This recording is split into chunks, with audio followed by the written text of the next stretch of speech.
Shalom,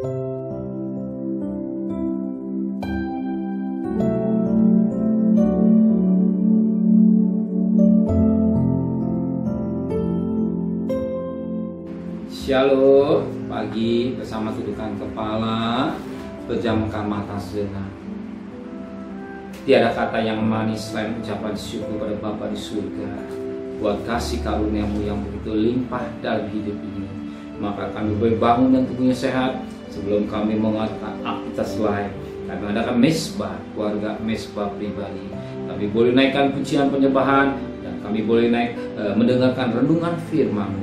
Roh Kudus melembutkan hati kami, Roh Kudus mengurapi kami, dan firman-Mu menjadi berkat buat kami, sekalipun singkat, tapi firman mengingatkan, menceritakan, membimbing, mengajar hidup kami, dan kami juga menaikkan doa syafaat kepada Tuhan. Haleluya. Shalom. Mari sama-sama kita akan membuka firman Tuhan 2 Korintus pasal 6. 2 Korintus pasal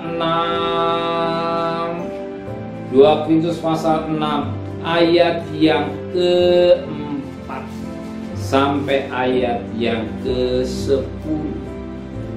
2 Korintus pasal 6 ayat 4 sampai ayat yang ke-10.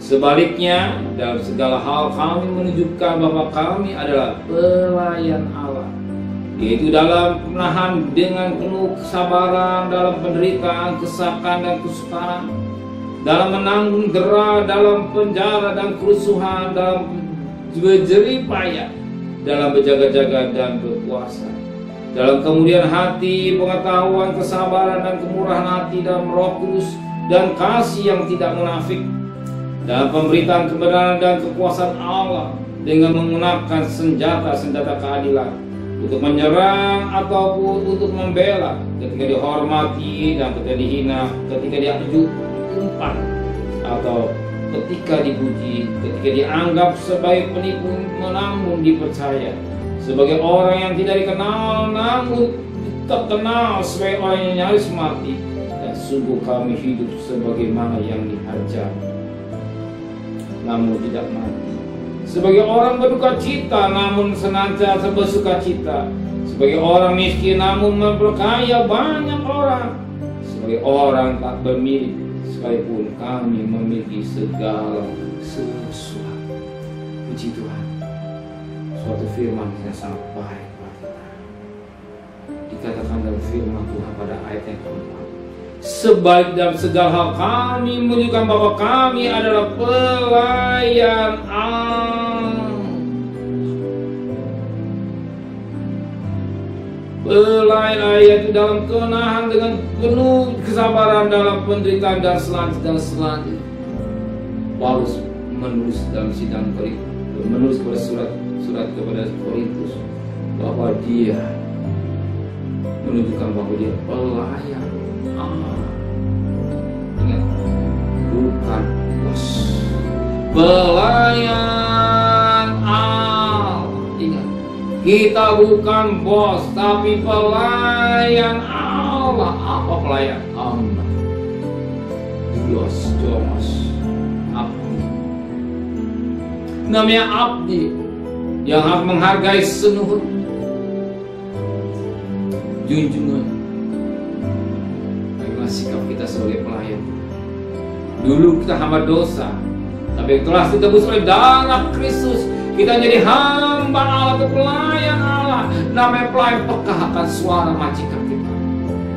Dan lihat bagaimana dia sebagai pelayan Allah, dia bisa menunjukkan diri dalam kesabaran, dalam penderitaan, kesukaran, kesesakan, dalam penjara, kerusuhan, beripaya, dalam berjaga-jaga dan berselanjut, dia mengalami bagaimana sikap saudara dalam berkorban.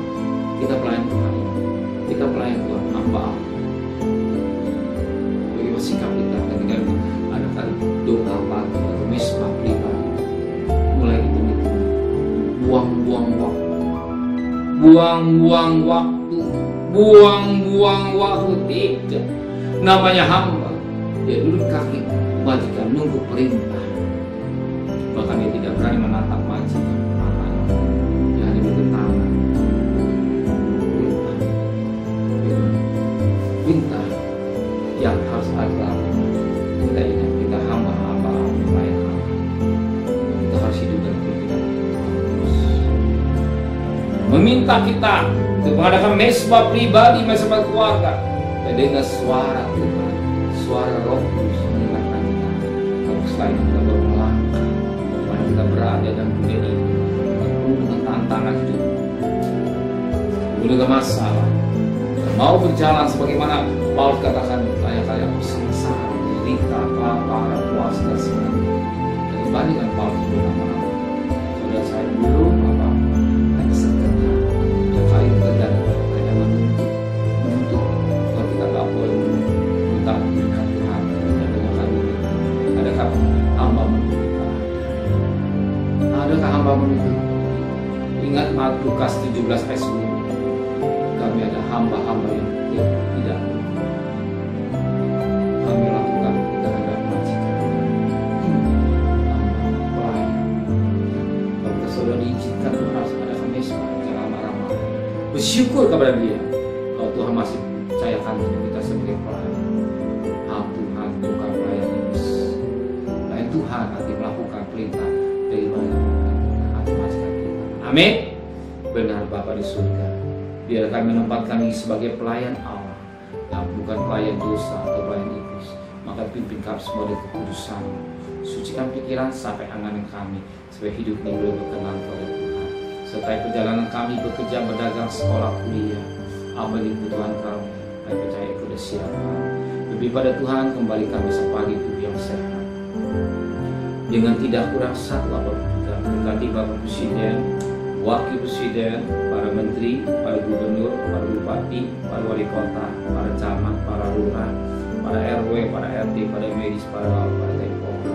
Biar mereka berikan roh takut kepada Engkau, dan tugas-tugas yang berjalan dalam mereka. Mereka takut kepada Tuhan. Dan tahun politik ini tetap kau berikan amanah buat negara kami Indonesia.